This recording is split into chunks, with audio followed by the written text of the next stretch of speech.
Force from Star Wars. So, what is the Force?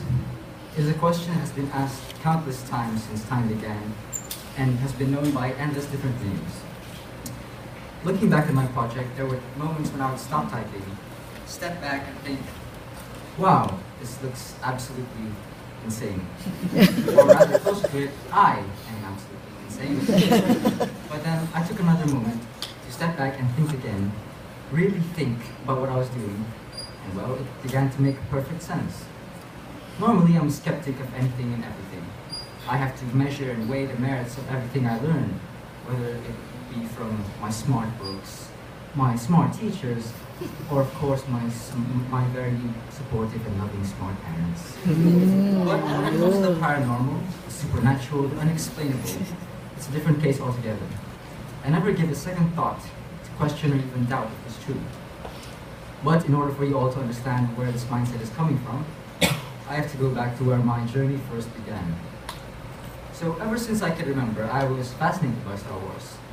It was and always will be one of my favorite movies of all time. I used to dress up as a Jedi as a kid, or even now. Without the powers of the Force, I acted like I could make automatic doors open and use Jedi mind tricks on the people around me, or even my dog, so I could bend into my will, or so I thought. So these characters, the story, the themes, that was something that really captivated me and influenced who I am as a person today. And according to persistent legend, I was even named after Han Solo, and my brother Sky was named after Luke Skywalker.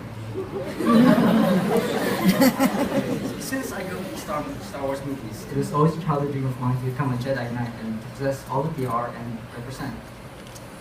However, I was also brought up with an open mind, and I was allowed to accept and even believe in the unexplainable. So psychic abilities, ghosts, dwarves, these were all perfectly normal topics of conversation I had growing up. So I've even had experiences with people who were sensitive to these kind of unknown forces, which further concretized my belief and interest in the unknown. I always believed that there was more to certain phenomena that can be explained by logic. So this became the focal point behind my very project. Through research, my project aims to in some way uncover the nature of the Force in Star Wars, in reality, and its personal significance and meaning to myself. I chose this project as an opportunity to deepen the understanding of this elusive force, which I have pursued over the years, and put on paper the realizations I had come up with over the years. So I pondered the subject over the years and began a lifelong search, for which I still pursue to this day. Why do I have such a deep urging to understand this force? What will finding the answers to this question even mean? And through it all, what is the Force? I began my quest by focusing on 3 fields of research, which I narrowed down to philosophy, mysticism, and science. Now, philosophy is the more conceptual part of my findings, as it's the more lofty and unquantifiable of the 3 topics. So from ancient Greece up to the 21st century, I have found that there were philosophers who believed in something universal that tied together all things. In ancient Greece, there was the Logos, from which or whom all things are created. This was the reasoning behind the order and nature and the universe. And in Hinduism and Buddhism, this was also known as the Dharma. And according to these same beliefs, the Brahman or the Atman is this part of God which exists in every one of us. While in the 20th century, from brilliant minds such as Freud, Jung, and Heidegger, we explored the illusion of ego and being. Now, mysticism was at the heart of the Force, and something that was behind psychic powers and even magic. So these mystical aspects made the concepts in philosophy something real, by bringing it down to earth by manifesting a belief into actual phenomena. So psychic abilities like telekinesis or clairvoyance or telepathy all seem like things that only a master Jedi could do. According to most psychics and mystics, it was an inherent ability that every person with serious dedication and effort possessed the potential to access. So, in the wise words of the wise masters, Rudolf Steiner and Master Yoda, For every human being bears within himself, besides what we call the workaday man, a higher man, or as Master Yoda puts it, luminous beings we are, not this crude matter. Psychic abilities cannot be fully quantified, but scientists and even psychics themselves attribute vibrations and electromagnetic waves to have some role in it. So I've actually tried my hand at performing these so-called psychic feats in an exercise I did at a workshop. I was supposed to take the full name of my partner, and with that, use remote viewing to get a mental image of their house. Now, remote viewing is when you project your consciousness to somewhere far away, so you can observe something from far away distances that you normally couldn't observe with your own four senses. So, when I did this exercise, I was supposed to get a clear picture of the house, of the people living in it, the color of the house, the description of everything or my surroundings. But when I did it, I didn't get a clear picture, but rather instead got flashes of color or blurry ideas of shapes. So though I wasn't completely convinced of the results, most of my observations were actually quite accurate, which gave me a few mixed feelings. Mysticism sums up the best qualities of the Force as something that can actually be used or applied in our lives. It's more than just an idea, and is the most intriguing and mysterious aspect behind it. However, there's more than one way that the Force can be interpreted through hidden meanings. Hermetics was an ancient practice that some regard as occult, or even magic, because they drew their abilities and beliefs from rituals and with hidden wisdom handed down by a mystic figure they refer to as Hermes Trismegistus. Now, according to the central text of the Hermeticists, Kybalion, nothing rests, everything moves, everything vibrates. The non-psychic Edgar Casey once said that psychics become conscious of vibrations when in a state of meditation.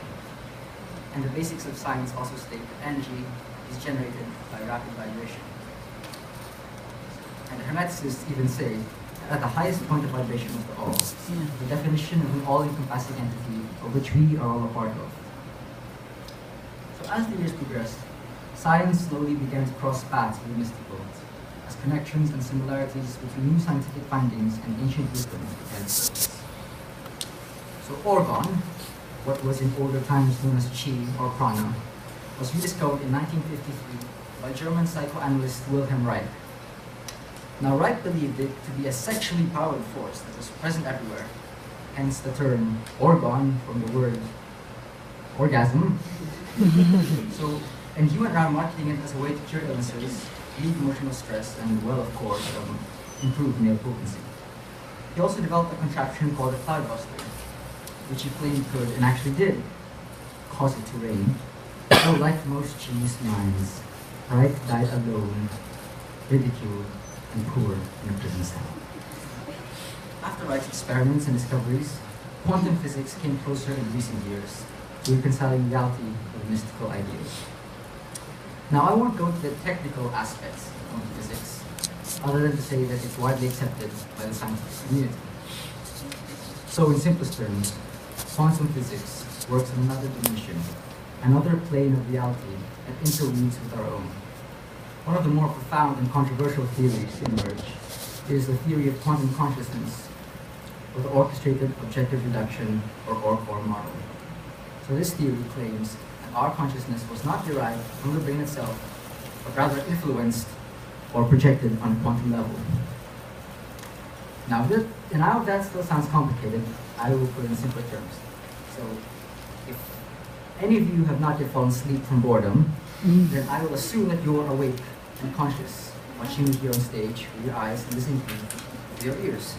I will then also assume that your brains are the source of this consciousness, because it controls the eyes which are looking at me and the ears which are listening to me.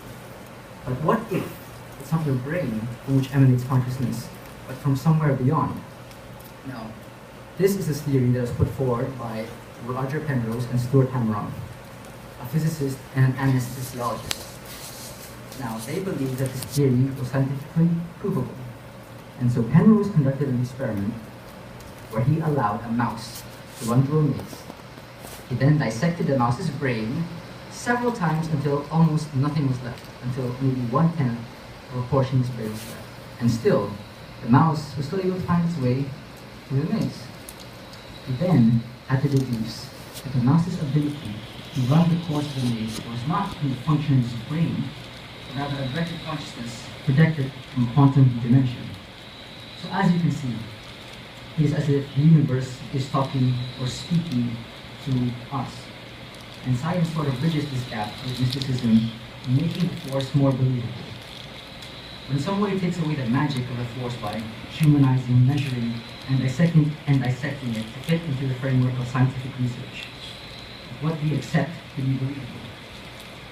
So if I had to choose any definition of the force that I believe in the most, it would have to be the mystical aspect of it, since I always believed it to be something that couldn't truly be explained or quantified, but does in some inexplicable way have some ties to reality. This is what I grew up believing, and this is what I still believe in now. I can say with confidence that the force has a conscious will, as it was not only what I was looking for, but it was what was driving me forward to find it. This pulls have brought me on these different paths, and through them I gained a better understanding and appreciation for what it was. The force was more than just a universal, all-encompassing entity. Something that had a role in shaping and molding us into who or what we become. My search for the force began from a desire to answer a lifelong question, to tie up loose ends, and above it all, to gain Jedi powers. But perhaps more than that, I saw it as a way to solve the problems that I had in my life. Doubt, lack of self-esteem, bouts of depression are among the greatest battles I've had to face in my short teenage years. And deep down, I suppose, my desire to understand the force was a sort of escape out of the box I was living my life in. I had always thought that the path of the force was one of purely doing good. But on my journey, I found that this was not always the case. As I went on with my project, I found that I had lived my life believing that this was the only way to understand the force, by being purely transcendental, living the life of an ascetic, letting go of all material needs and all of that spiritual cosmic quantum business. I tried taking the other path, letting go of old notions that held me back, and in effect let go of my inhibitions, and let myself be open to other experiences, not just the ones I thought I needed. The vices and actions I indulged in during this time brought me no closer to bettering my life, or answering my questions, though I could say that in a sense it was a step in another direction. When I was more withdrawn, I had more insight into my problems, but I couldn't find any way to do anything about it. When I was more out of myself, I had more confidence in my beliefs. I was too swept away in my desires to see what I was even doing this for in the first place. I was no longer a Jedi, or a Darth Vader, a Sith, too consumed by my emotions at both ends to realize the damage I was doing to myself. This project was not easy.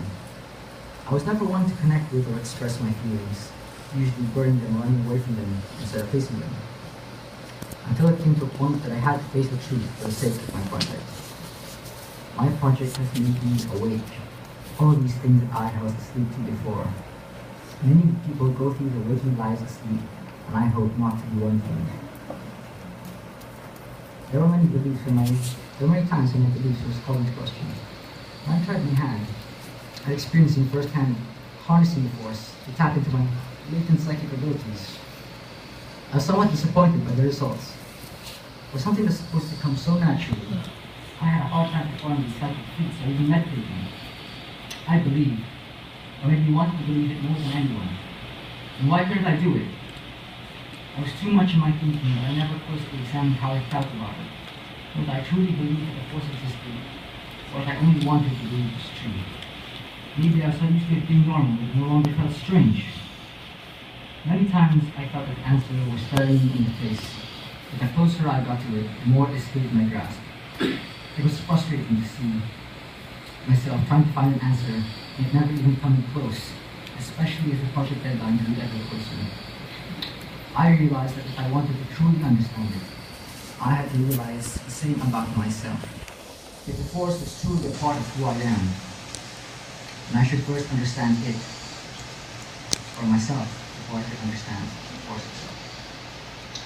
Although now my belief in it has somewhat waned, as I could be get the hard proof I wanted, my desire to pursue and my longing to believe in it has in no way diminished.